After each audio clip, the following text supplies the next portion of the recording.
The Fridge of Destiny by Nichola Ward. I am someone, I claim. I only have indirect proof. Echoes. I cluck at the late night news. How awful! Why can't someone...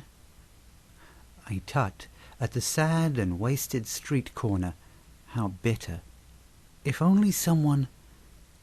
I gaze into the oracle that is my refrigerator.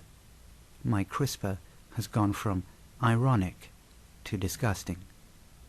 Why doesn't someone... I receive distressing wisdom. I am disturbed to consider that if I am someone, then that someone is me.